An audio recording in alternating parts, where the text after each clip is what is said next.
Once in a while, I'll read a verse of scripture or a passage of scripture, and it will hit me right between the eyes, and I think, wow, that is for me. I want to share one of those passages with you today in your morning cup of inspiration. I think sometimes we have the concept of grace, that God will forgive us no matter what. And we tend to be too lenient on ourselves because we think, well, I can sin and it doesn't matter. God's going to forgive me. But that's not what God has intended for us as Christians, as mature Christians who have walked with Him a while. In Psalm 101, I was reading this morning, starting with verse 3, and it talks about setting the bar higher, striving for perfection. We know as humans we'll never achieve that, but that is our goal. That's what we strive for. So verse 3 of Psalm 101 says, I will set no wicked thing before mine eyes. All right? We just don't look at things that we know are wrong, that we know are wicked. I hate the work of them that turn aside. It shall not cleave to me. So we can't dwell on the evil works of those who are not following God, who are instead being controlled by the evil one. Verse 4 says, a froward heart shall depart from me. I will not know a wicked person. I had to look up the word froward, and it means someone who's being contrary or being difficult.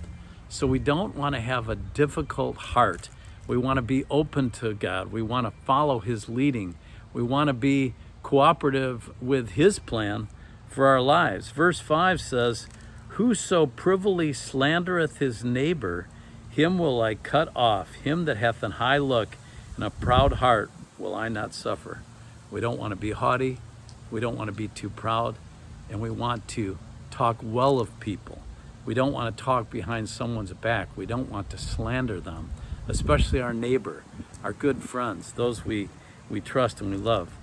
Verse 6 says, mine eyes shall be upon the faithful of the land, that they may dwell with me.